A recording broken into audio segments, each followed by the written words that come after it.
As patients get older, there are certain things that they start experiencing more. Elderly patients can often develop loss of sense of smell. Some of it could just be normal age-related changes. Some of them could be related to some chronic sinus pathology.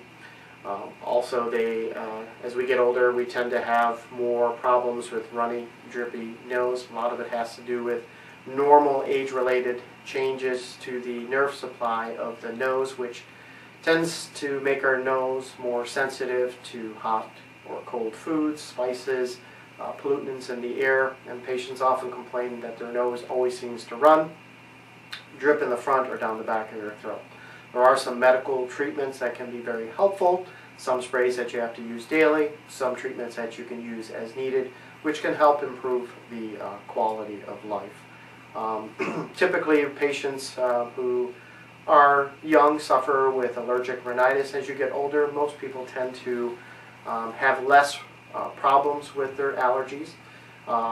They tend to have less symptomatic flare-ups or seasonal flare-ups with their allergies, but that's not always a hard, fast rule. There are some patients who had severe allergies in their 20s, had allergy shots, did great for years, but then in their 40s and 50s start having problems again and do need to get retested for allergies and sometimes get treated aggressively medically, or even have to go back to getting desensitization treatment or allergy shots to kind of help control their symptoms and improve their quality of life. We tend to see a lot of children for chronic ear infections, chronic tonsil disease.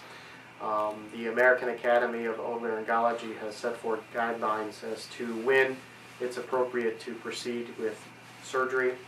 Typically we look at 6, 7 ear infections in 1 year, or 4 infections per year for at least 2 years, or persistent fluid in the ears and associated hearing loss related to that fluid that does not seem to clear after 3 or 4 months as a consideration for use or placement of ear tubes. Understanding that many children grow out of recurring ear problems by around age 3 or 4, when the eustachian tube takes the positioning in your head in the natural anatomical position of adults, which allows it to work more efficiently in terms of getting air into the middle ear and draining the fluid more effectively. Sometime biding time is important, but there are some people that we need to put tubes in, which can be dramatically helpful for a child's quality of life, and then removing the need for recurring use of antibiotics. We also see the same thing with tonsillitis and enlarged tonsils and adenoids. There are many patients that come and see us that their child's tonsils look big and the child has some snoring. We typically look at 2 reasons to consider taking out tonsils and adenoids in children. The big thing would be recurring strep or even non-strep infections, usually 6 infections in 1 year or 4 infections per year for at least 2 years. Also, the other big one is sleep apnea. There are many children between the age of 3 and 8 that have enlarged adenoids and tonsils.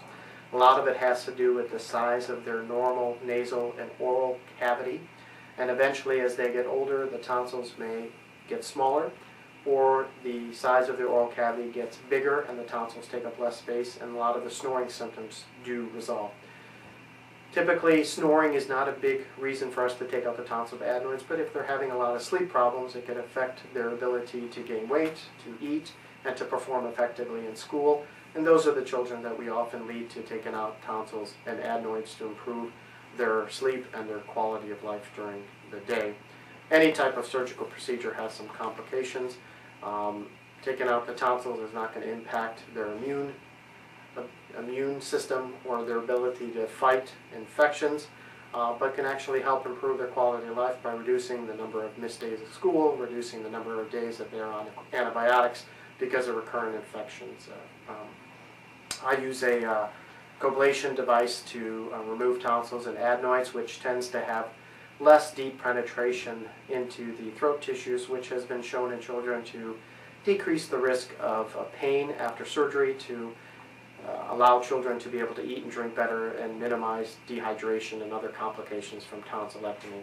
Any procedure, unfortunately, that we have, when you take out tonsils, there is about a 3% risk for adults and children to have a post-tonsillectomy bleed, which sometimes requires emergency surgery to kind of help control the bleeding.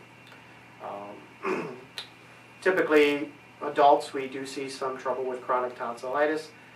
Many times this could be self-limiting. They may go through a phase for a year or two that they have tonsil stones, that they have recurring infections. Oftentimes, many adults will grow out of it, or they'll just stop having as much issues, but occasionally we do have to take out tonsils, even in adults, because they meet the criteria for the number of recurring infections. Or sometimes even with sleep apnea, if it's mild and they have large tonsils, doing surgery can actually help improve their sleep apnea and their snoring.